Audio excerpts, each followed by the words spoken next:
This is Aaron, and I'm here with Shawn Marie Edgington. She is America's leading techspert in cyberbullying prevention.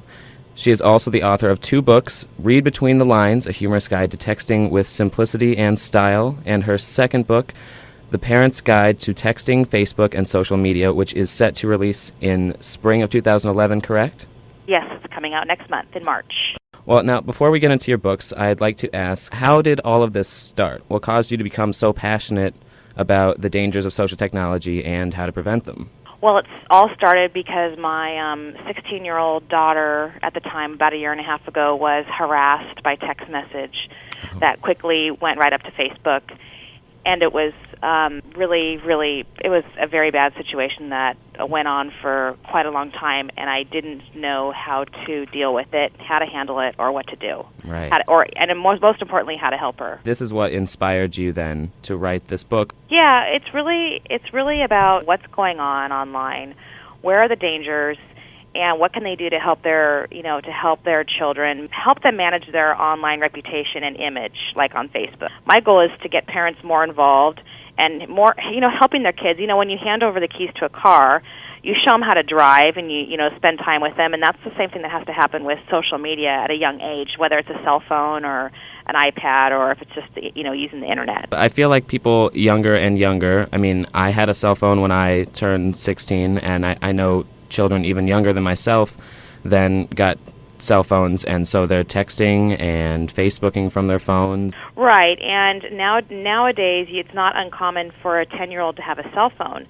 So you're talking about handing a 10-year-old a cell phone with the ability to reach the internet. The other thing that's just very prevalent at younger and younger ages is sexting, and kids don't realize the responsibility that comes with sending a photo out. And so it's really up to parents to sit down and talk to their kids about all this stuff.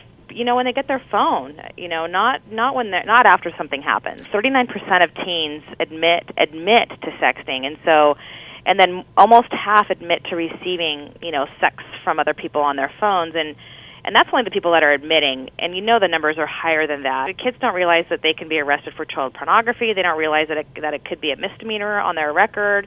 They don't realize all the damage it can do. They just do things before they think, and I have to admit I did too. We all did. We really have to, do a better job as parents to help our kids get through this stuff. It's coming out so quickly. Everything in technology is bigger and better and faster, and so I feel like all of these children that are getting these phones don't know how to use them, and then the parents also don't know how to use them. And there's some simple steps parents can take, but even at the college level, you have girls that are accepting friend requests of people that they don't know. Their photo looks cute and interesting, and maybe they go to a nearby school or university, and the reality is it's an online predator. And I know I'm sounding like a parent right now, but the reality is that it's too dangerous and life is too short, and you don't need friends. No one needs friends that bad to take on complete strangers. And it is a good thing that you sound like a parent, because you are a parent, and parents are the ones that should be writing these books telling people how to prevent things like this. So what are some of these steps that can be taken to prevent things like this with text messaging and with posers online on Facebook? Okay, so the first thing is no matter how old you are, don't accept friend requests from people that you don't know. Especially when you're a young girl, you're a teen, you're 19, you're 18 and under. Even 20-year-olds, you really can't take that risk, because once they find everything about you, they can stalk you, find you, cause harm to you, and that's not what we need.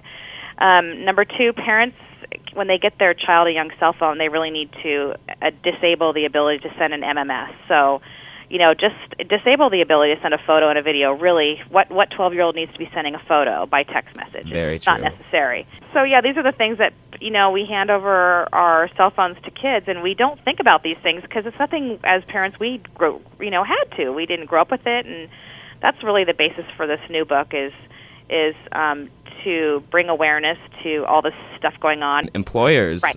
Actually use Facebook all the time, correct? Okay, so the stat is 85% of employers are using Facebook as a research for doing prior employment checks. I'm the CEO of a company, and my HR department uses Facebook for all of our potential hires. Also, college admission offices are using Facebook. Coaches are using Facebook. Professors, teachers. Everyone is using Facebook now to get a glimpse on someone's personal life. And if you haven't managed your image and your personal life online, it could really hinder you for whatever it is you're doing. You're looking for mainly the information that they're putting out and the pictures, obviously. That's right. Pictures seems to be the huge problem in both texting and Facebook. Yep. And we take a look at the friends they have, what they're posting, what kind of language they're using. And see, I bet that's not exactly what everybody is thinking, that people are looking at what their friends are saying also. And I think that goes to your point of how important it is to have friends that are really your friends, because you can't control people that you don't know and what they post on your Facebook. Right. So if you have, let's say, 400 or 500 extra friends that really aren't your friends, but I'm going through and doing a background check on you, and I'm going to hold what other people say on your Facebook against you, that's probably not fair of me to be doing that. However, I'm assuming that those are all your friends. It's guilt by association. Your next book that's coming out in spring, it is focused on texting and Facebook. Yeah, so the big thing is YouTube, Skype, mobile messaging, and Facebook. Those are the key things, because there's a lot of stuff going on in all those areas. The reality is us parents, we got to get our butt in gear, and we really got to get more. We need to get involved. We need to be aware of what's going on and help our kids get through this stuff. All right. Well, thank you very much for your time today. Well, and thanks for having me. It was my pleasure.